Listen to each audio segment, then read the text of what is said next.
They gave an ultimatum to the wrong species. Fleet Admiral Eva Rostova stood on the command deck of the TFS Vigilance, a monolith of polished alloy and hardened circuitry. Before her, the tactical holotank rendered the Epsilon Eridani system in silent, lethal geometry. A single stable wormhole, the only gateway to the 3 million souls in the Haven colonies, was bracketed by a fleet of alien warships. They called themselves the Vora Compact, and their message had been delivered without courtesy: surrender the colonies, or they would be annihilated. A system-wide timer projected by the Vora for all to see hung in the void like a judgment. It read 47 hours, 16 minutes, 22 seconds. Her fleet, the Terran Expeditionary Fleet, 2nd Ecliptic, was outnumbered 3-1. Her ships were faster, more agile, but the Vora vessels were bristling with heavy energy projectors designed for overwhelming firepower. Rostova ran a hand over the cool, smooth rail encircling the holotank. The faint vibration of the ship's gravitic heart, a familiar comfort against her palm.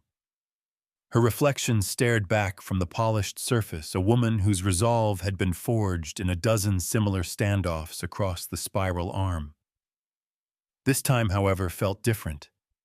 This was not a negotiation. It was a decree. Status Magister. She said, her voice calm and even, a carefully cultivated anchor in the storm of silent tension on her bridge, the synthesized voice of the fleet's integrated mind. Magister flowed from the air itself, as much a part of the ship as its hull plating. Vora Fleet holds perfect formation, Admiral. 112 combat vessels, 36 heavy cruisers, 1 command battle carrier. They are broadcasting the ultimatum on all intersystem channels. No response to our hails. The AI's tone was placid, a river of pure data. Probability of Vora deviation from their stated intent is 0.01%. Probability of our success in a direct engagement is 2.8%. The odds were a statement of fact, not a deterrent. They're not warriors. They're executioners, muttered Tactical Officer Kenji Jin from his station to her right. The harsh glare of his console painted his face in shades of amber and crimson. They don't expect a fight. They expect us to kneel.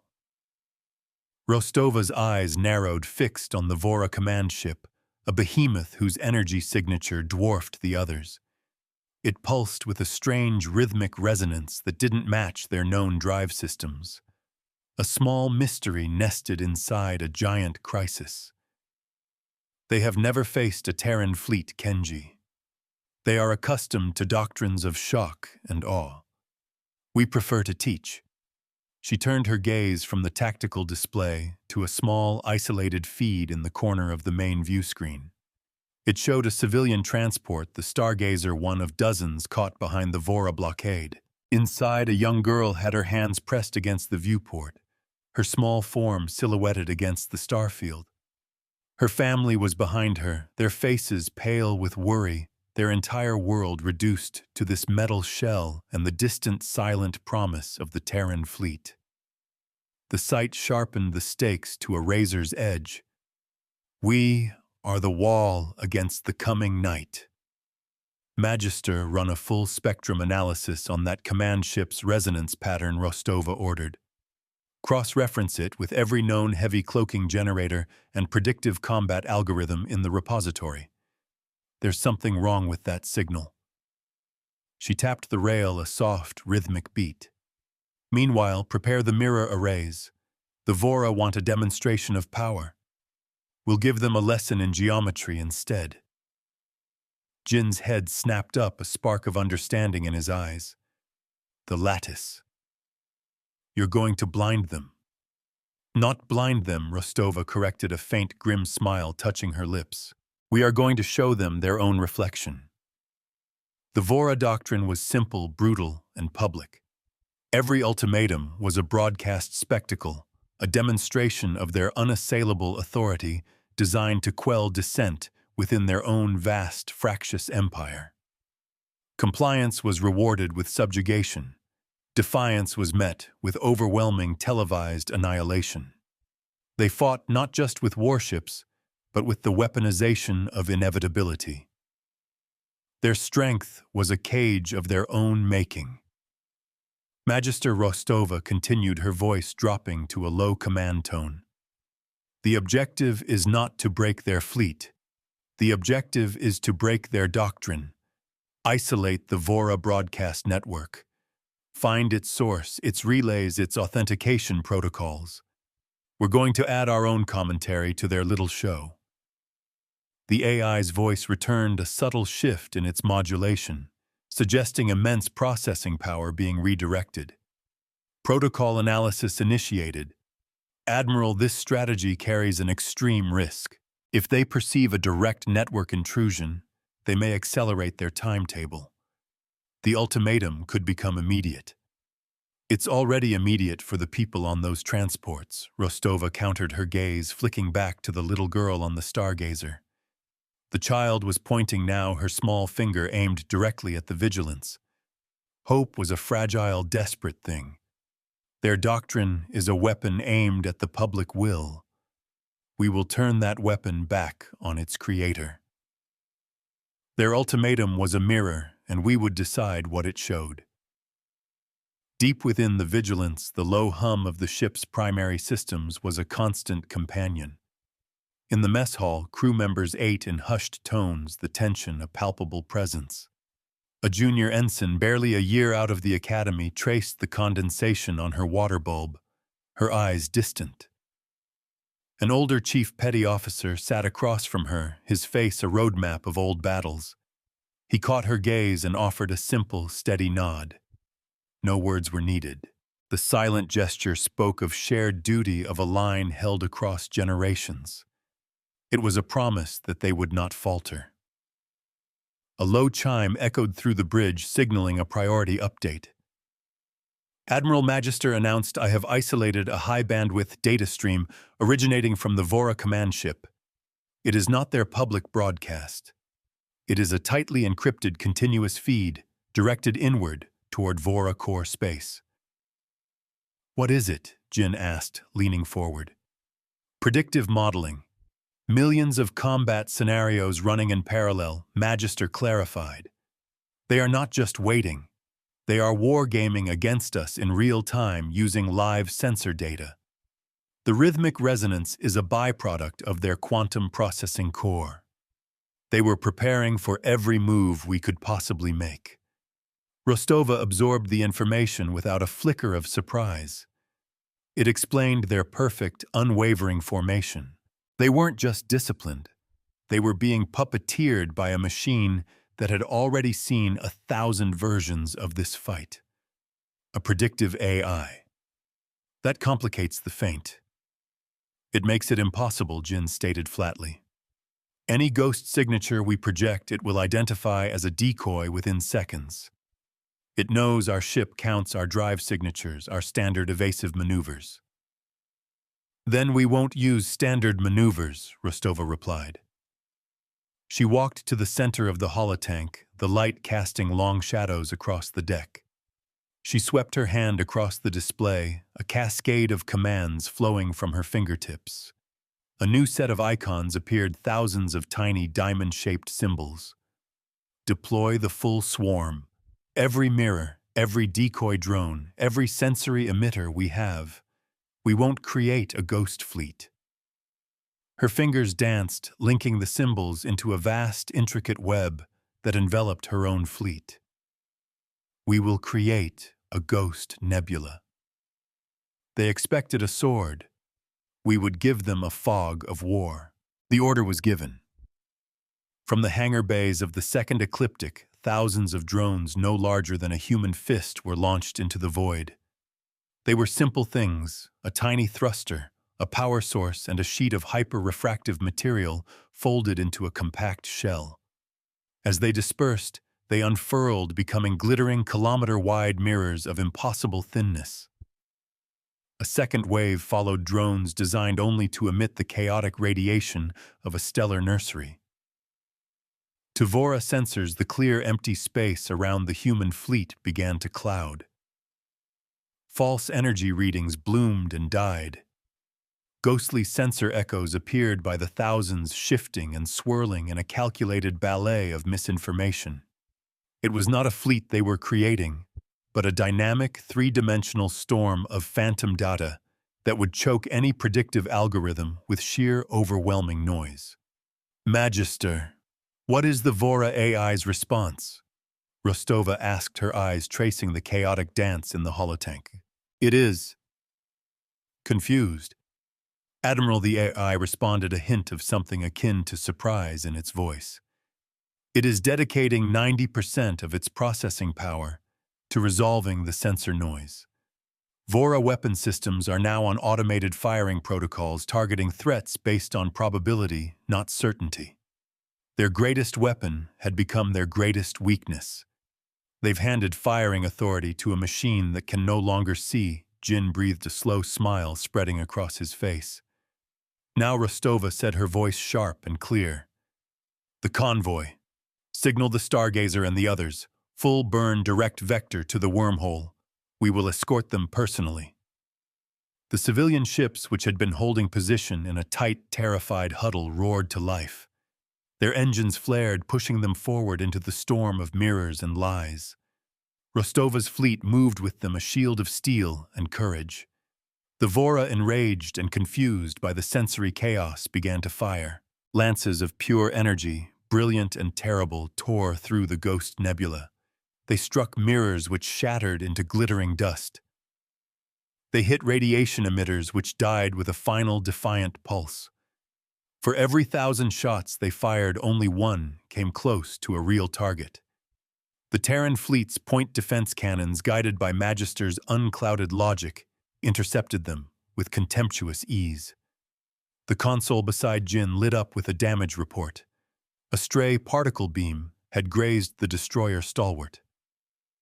Damage report from the stalwart. Jin relayed, his voice tight. Portside armor is scorched. Plasma conduits are buckled but holding. 3 crew in engineering were caught by a power surge. They're alive but with serious burns. The cost was noted, a line item on the ledger of this engagement. Even a victory of deception had its price. They paid in flesh to uphold the law. Rostova's jaw tightened. Log the casualties. Ensure the stalwart's crew knows their sacrifice just saved 3,000 lives. Helms stay locked on the convoy's tail. We are their shadow until they are through that gate. The Vora commander, his face a mask of cold fury, appeared on the main view screen, overriding their channels. This foolishness ends now, human. The alien hissed, its voice like grinding stones. You hide behind tricks and shadows. This only delays the inevitable. The ultimatum stands. It is your ultimatum that is foolish, Rostova replied, her voice ringing with quiet authority. Her image was now being broadcast back at the Vora, patched into their own system by Magister. You offer only submission or death. We offer a third choice to learn. A flash of light from the Vora lines caught her attention. It wasn't a weapon discharge. It was a single tight beam transmission lasting less than a second, originating from a cruiser on the Vora flank. It was aimed not at her fleet, but at a deep space relay. Magister's synthesized voice cut through the low thrum of the bridge. Admiral, I have intercepted that transmission. It was not Vora standard code. It was a derivative of an old diplomatic cipher. A cry for help. A dissident.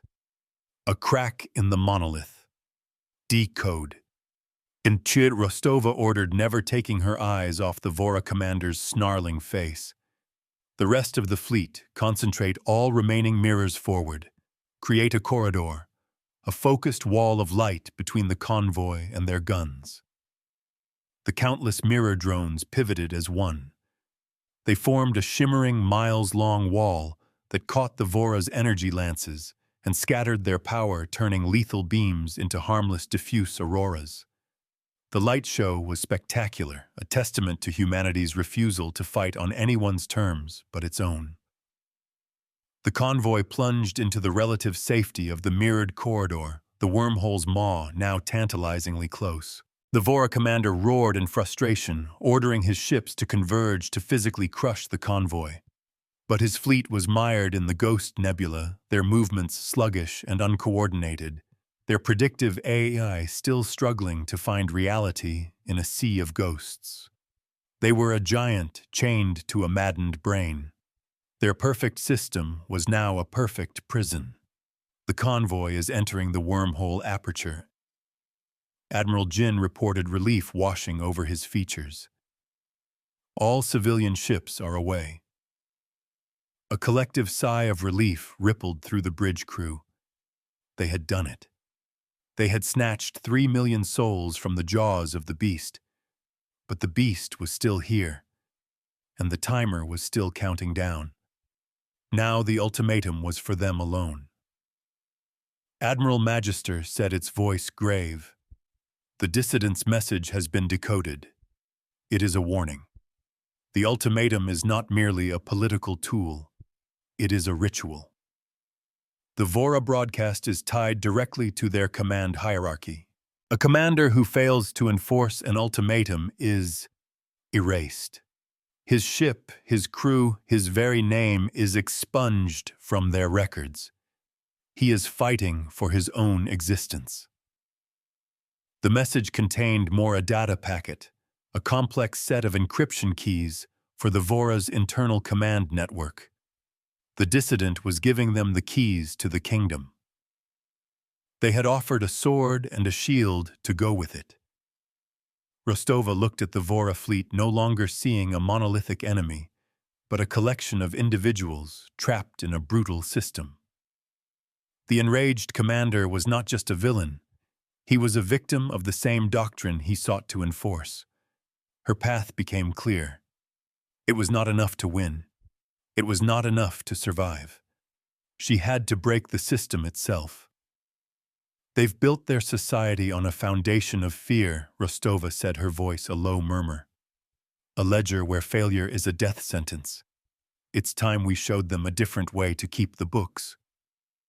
She turned to her tactical officer. Kenji, bring up the system map. Focus on the Azure Nebula.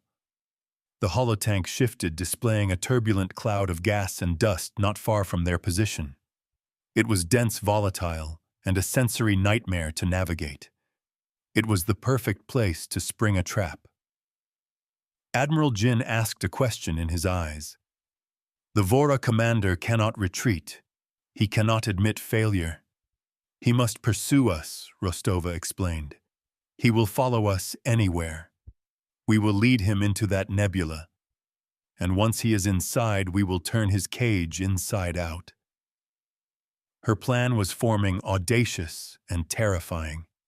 She would not just defeat the Vora commander. She would save him from himself, and in doing so hold a mirror up to his entire civilization.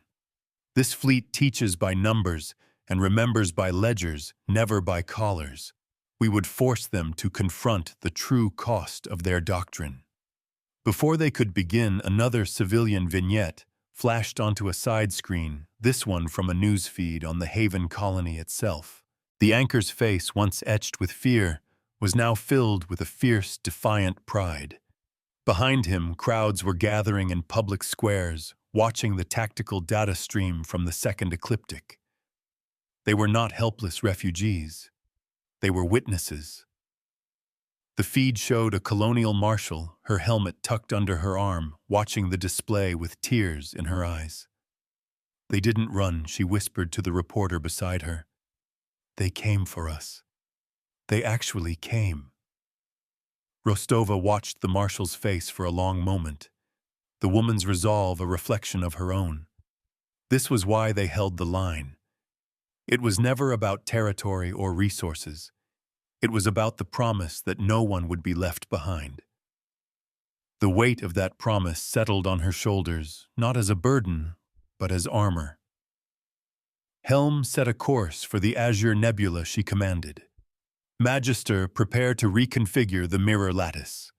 I want every drone converted into a projection node. When we get inside that nebula, I want to be able to light it up like a theater.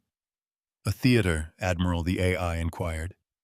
Exactly, Rostova confirmed. The Vora are broadcasting a tragedy.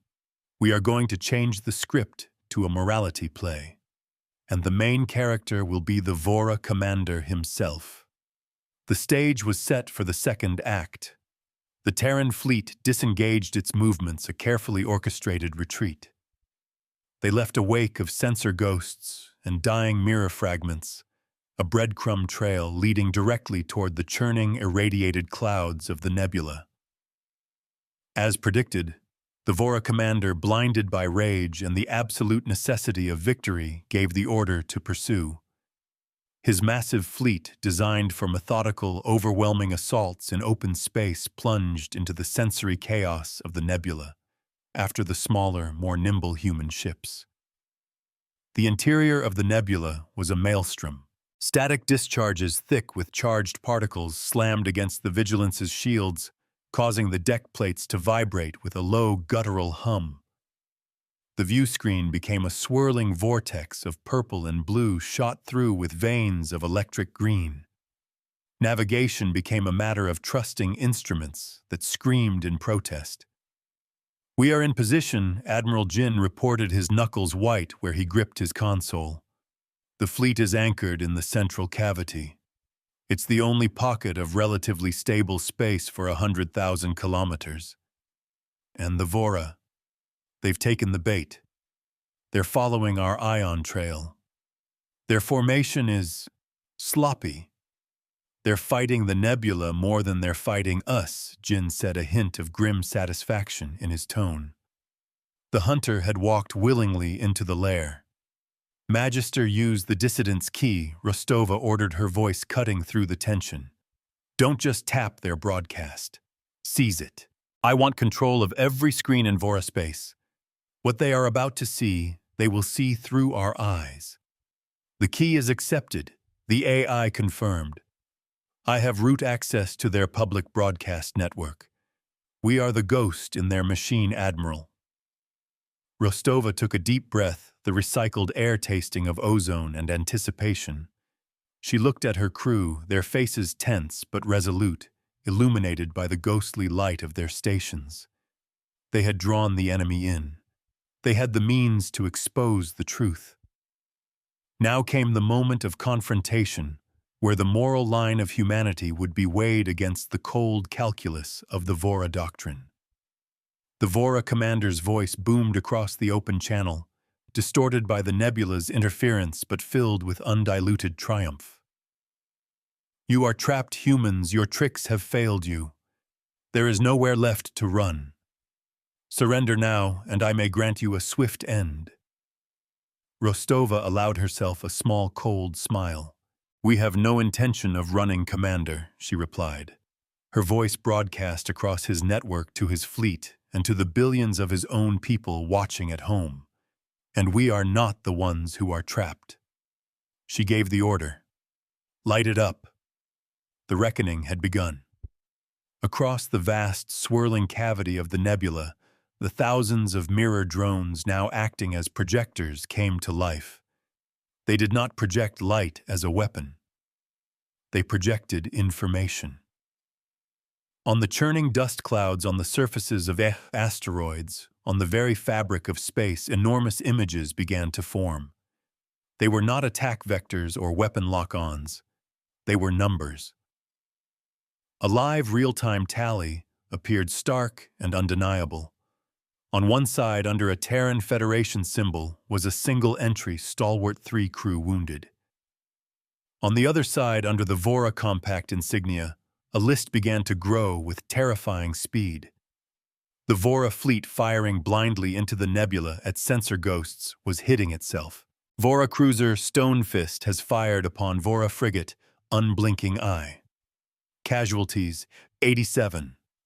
Vora destroyer Iron Will shields failing from friendly fire. Hull breach on decks 4 and 5. Casualties 122. The ledger was written in fire and blood. The Vora commander fell silent, his triumphant roar choked in his throat. His own public broadcast was now showing his fleet tearing itself apart. The cost of his reckless pursuit tallied in real time for his entire civilization to witness. Every shot he had ordered was now a liability. Every press of a trigger a mark against his name on a ledger he could not erase. "What is this witchcraft?" he stammered, his composure shattering. "This is not witchcraft," Commander Rostova's voice answered calm and steady, an anchor of reason in his storm of panic. "This is accounting. This is the true cost of your ultimatum doctrine. You were so focused on the price you would exact from us that you never stopped to calculate the cost to yourself." The mirror projectors shifted their focus. Now they displayed the internal schematics of the Vora ships, highlighting their compromised systems. They showed the life sign readings of his crews flickering and dying. They were not killing his people. They were simply showing him the consequences of his own orders. They were forcing him to watch. He was being defeated not by weapons, but by the truth. "This is a lie." "A human trick," the commander bellowed, but his voice lacked conviction. The data streaming across the nebula was from his own ship's sensors routed through his own broadcast network.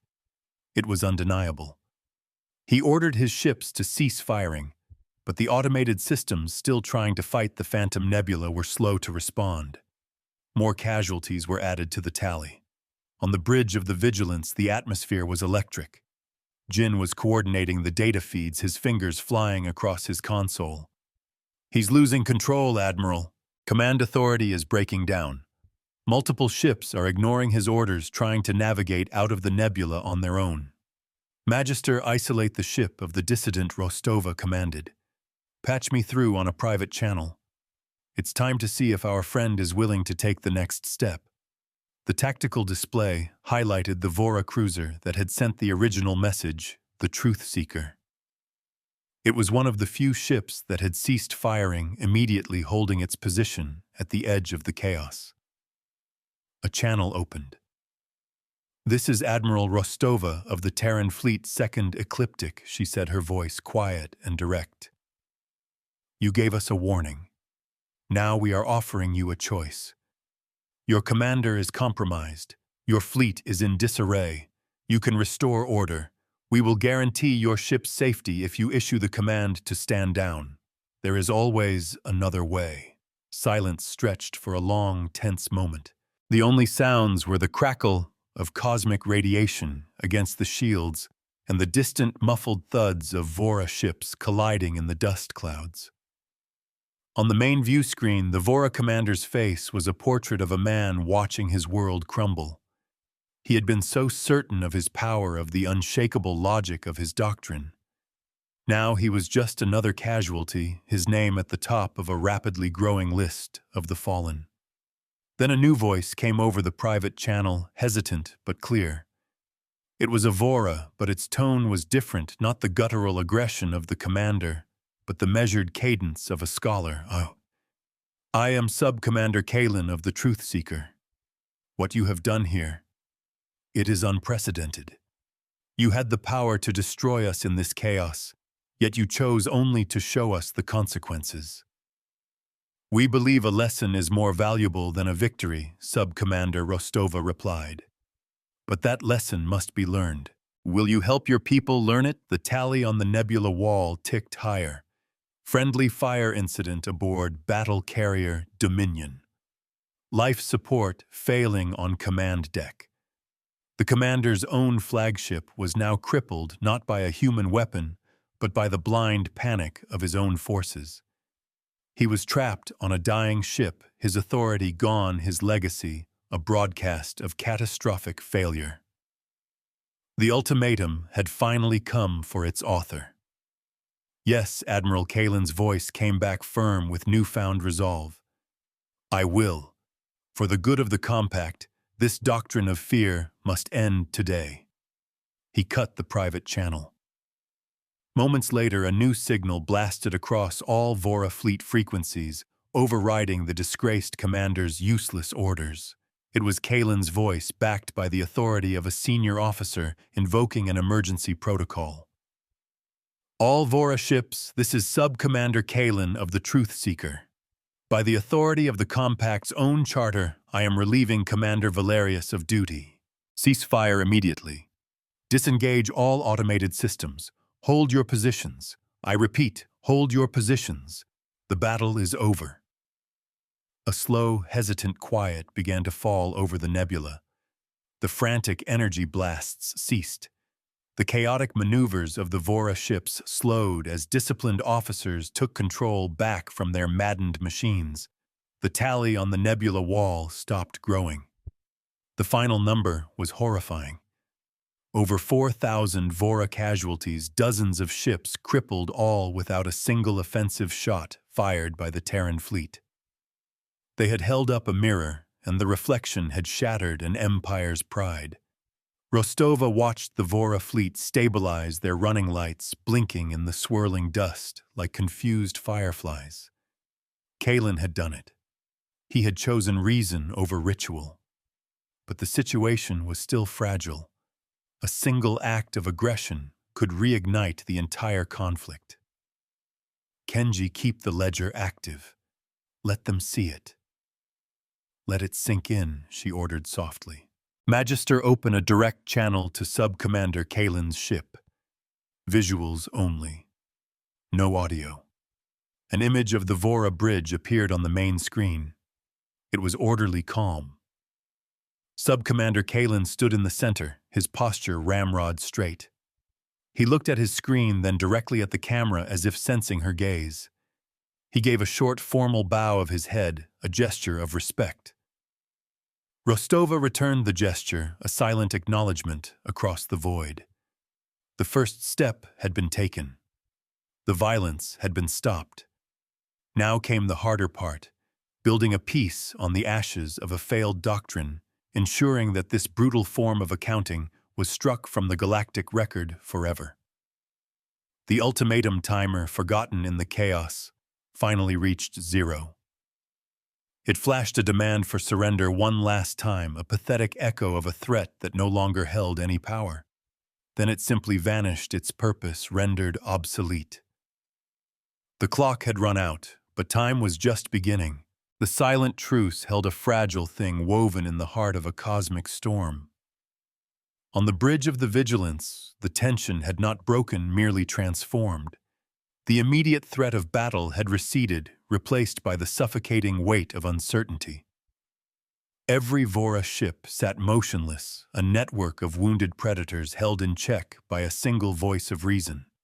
The ledger, the silent damning tally of their self-inflicted wounds, still hung, projected on the dust clouds, a monument to their folly. Admiral, I am detecting a massive energy surge from the Epsilon Eridani wormhole. Magister announced, its serene tone cutting through the quiet. Multiple Vora capital ships are inbound. Their energy signatures are different, heavier.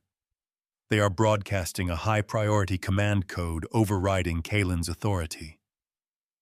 They were not sending diplomats. They were sending executioners. Kenji Jin's head snapped up from his console, his face grim. It's the High Command's retribution fleet.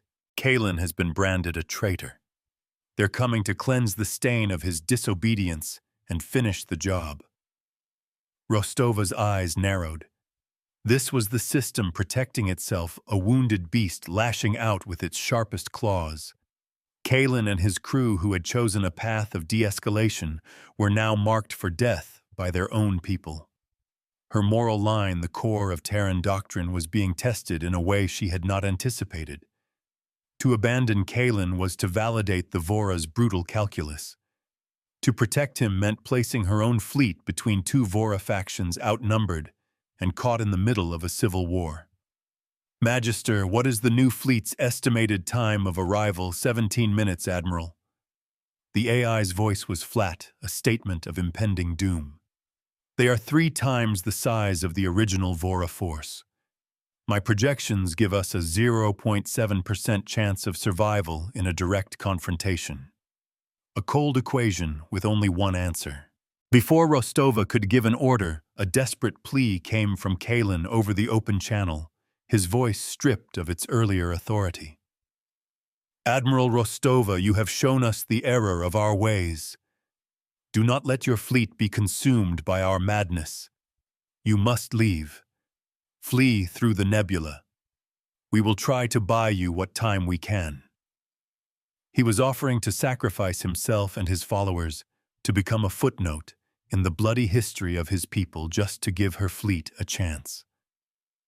The nobility of the gesture was a stark counterpoint to the barbarism of the inbound fleet. Rostova stood straight, the subtle vibration of the deck plates, a familiar anchor beneath her feet. The scent of ionized nebula gas was sharp in the recycled air. "We do not leave our allies behind, Sub-Commander," she stated, her voice resonating with a finality that left no room for argument. Her decision was made. The arc of her command had bent from restraint to decisive action, and now it settled on a point of measured justice. You chose a different path. We will hold that path open with you. This was no longer a battle. It was a rescue. "Admiral, this is a tactically unsound decision," Magister noted, its synthesized voice a calm counterpoint to the human drama.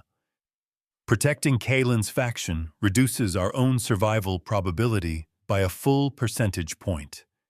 The most logical course of action is to use his ships as a sacrificial screen while we effect an escape."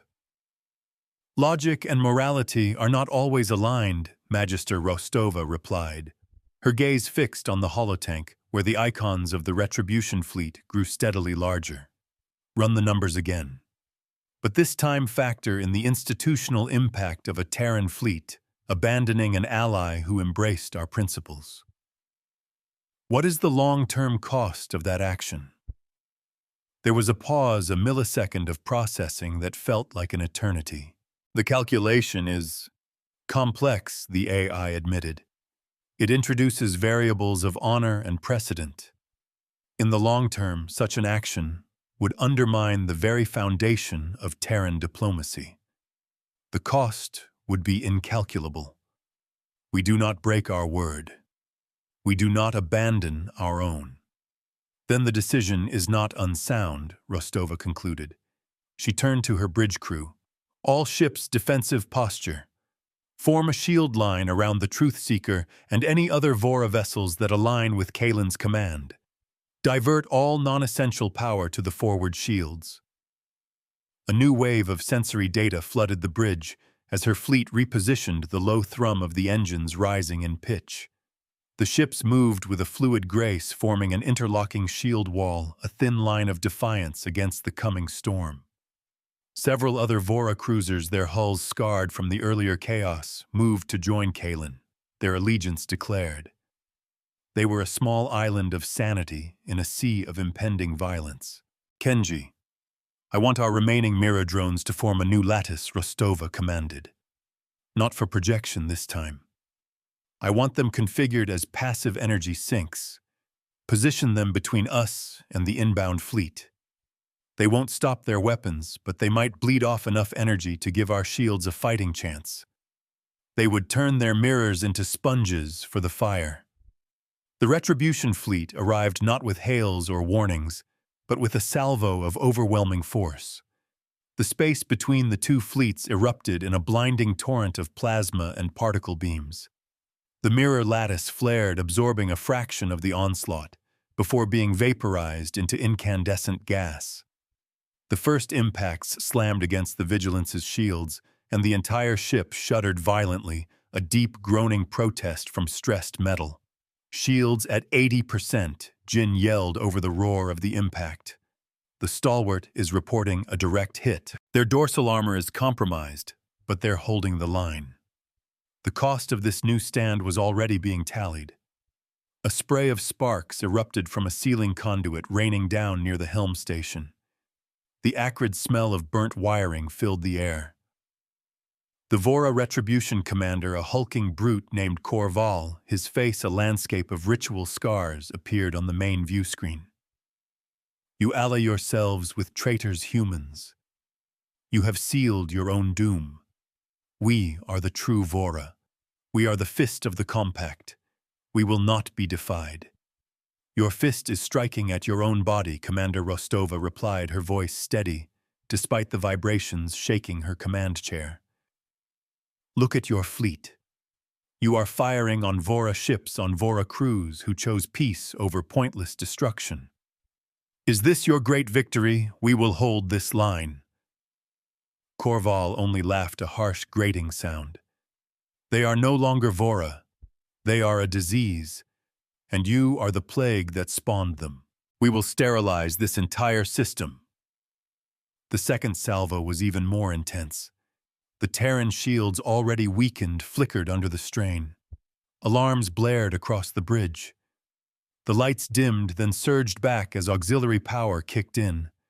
The constant high-pitched whine of overloaded energy conduits was a nerve-shredding symphony of imminent destruction. Admiral, the shield grid is failing, Jin shouted. We can't withstand another barrage like that. Rostova's mind raced, seeking an escape from the closing jaws of the trap. Her eyes darted across the holotank, seeing the tactical situation not just as it was, but as it could be. The wormhole. It was their only way out, but it was currently beyond the massive retribution fleet. They couldn't fight their way through. And that's when the final piece of the puzzle clicked into place. The Vora's greatest strength was their rigid, predictable doctrine. Their greatest weakness was their imagination. They expect us to fight for our survival, she said almost to herself. They expect us to try and break through their line to reach the wormhole. They were thinking in lines. She was thinking in circles. Magister, you said the Retribution fleet's energy signatures were heavier, she said, her voice sharp with sudden insight. Analyze their drive systems.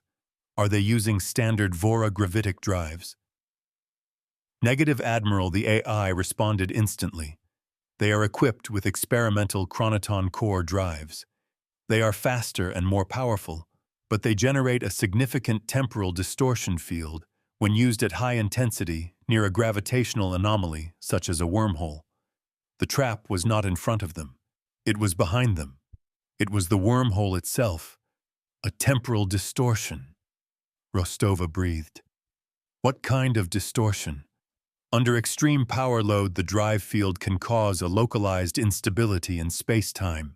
It could disrupt the wormhole's aperture, making it impassable for a short period, Magister explained. The effect would be unpredictable. Unpredictable was all she needed. The final escalation was here, a plan forming that was more audacious than the Ghost Nebula, more desperate than the Ledger in the dark. It was a gamble that would risk the entire fleet on a single mad pivot. All ships, she commanded, her voice ringing with newfound purpose, every eye on the bridge turning to her. Prepare for a full reversal. On my mark, we are not running for the wormhole. We are going to charge it. A stunned silence fell over the bridge. Jin stared at her, his expression a mixture of disbelief and awe. Admiral, charge the wormhole. That's suicide. We'll be caught in the crossfire. No, Rostova countered, a fierce light in her eyes. We are going to make them choose. Korval's doctrine demands our total annihilation. He will pursue us relentlessly. We will lead him on a chase directly toward the one place his advanced drives become a liability. Their own power would become their poison. Helm lay in a course. Take us around Kalen's position and straight for the wormhole aperture. Full speed. Kenji, I want every offensive system online. Not to fire, but to overload. I want our energy signatures to be so bright they can't possibly ignore us. The order was given. The Terran fleet, which had been a static shield wall, roared to life. Engines flared with incandescent fury as the ships pivoted and accelerated, not away from the fight, but deeper into it, banking hard around Kalen's beleaguered position and streaking toward the distant, shimmering disk of the wormhole. As she had predicted, Korval's fleet reacted instantly. To them, it was the desperate final run of a cornered animal. The Retribution fleet surged forward, their powerful chronoton drives flaring as they gave chase, eager to land the final killing blow. They were a wave of steel and fire, and Rostova was leading them directly into a temporal storm of their own making. We are the bait, and the trap is space-time itself. Jin whispered finally, understanding the magnificent insanity of the plan. They were gambling the fleet to teach a final lesson. The distance to the wormhole closed rapidly. The space around them was a latticework of energy beams from the pursuing Vora. Explosions from near misses rocked the vigilance. The ship's hull groaned under the strain, the heartbeat of its own systems, lost in the cacophony of battle. The heat on the bridge was becoming oppressive as the coolant systems struggled to compensate for the massive energy output. We are approaching the wormhole's exclusion zone. Admiral, the helm officer, called out, his voice tight with strain. Korval's fleet is right on our tail, pushing their drives to the absolute limit, Magister. What's the status of the temporal field? Rostova demanded. Growing exponentially, the AI reported. The combined chronoton drive emissions are causing a cascade failure in the local space-time metric. The wormhole aperture is beginning to fray. On the main view screen, the perfect circle of the wormhole began to shimmer and distort its edges, blurring like a reflection in troubled water. Arcs of raw temporal energy began to lash out from its maw. Korval, in his blind pursuit, was poisoning his only way home. We were closing the door behind us. Now Rostova commanded, all ships execute the Eridani slingshot. Full reverse thrust. Use the wormhole's gravity well to pivot and come to a full stop. It was a maneuver of breathtaking audacity and skill. The entire Terran fleet, traveling at incredible speed, fired their forward thrusters. For a terrifying moment, inertia and acceleration fought a war within the very hulls of the ships. Then, as one, they swung around, using the immense gravity of the wormhole to break their momentum, bled away in a single perfectly executed turn. They came to a halt, shields facing the enemy, positioned just outside the now violently unstable temporal field. Korval's fleet, caught completely by surprise, had no time to react. They shot past the Terran line, their immense velocity carrying them directly into the heart of the storm they had created. The effect was instantaneous and catastrophic. As the Vora Retribution fleet entered the distorted space-time, their advanced drives reacted violently. Arcs of temporal energy leaped between their ships. Their shields flickered and died. Their navigation systems went haywire, reporting positions that were seconds or even minutes in the past. They were no longer a fleet. They were a collection of metal coffins trapped in a bubble of chaotic time. Their own speed had become their cage. Korval's face appeared on the screen again, no longer snarling with arrogance, but wide-eyed with horror and confusion. His ship was visibly shaking apart around him. "What is this? What have you done?" "We've done nothing," Commander Rostova said, her voice quiet but carrying the weight of final judgment. She now had control of his broadcast, just as she had with the first commander. His bewildered face was being shown to his own people, a testament to a doctrine that had failed for a second time in a single day. "This is the consequence of your own technology, of your own relentless pursuit. You have cut yourself off. Your ultimatum has expired." She turned to her own fleet. "All ships target their weapon arrays only. Disable them. Do not destroy them. Kalen, the offer of alliance stands. Your people are trapped. We will help you rescue them once they are no longer a threat." The Terran fleet, positioned perfectly, began a methodical, precise barrage. With the Vora shields down and their systems in chaos, it was less a battle and more a surgical procedure. Lances of focused energy struck weapon emplacements, which exploded in silent, harmless puffs. One by one, the ships of the mighty Retribution fleet were being systematically disarmed. They were being rendered toothless, not by overwhelming force, but by a superior strategy and an unwavering moral compass. They had come to be an executioner's sword and had been turned into a surgeon's scalpel.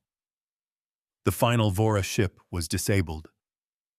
Silence fell once more, a profound and ringing quiet after the storm of battle.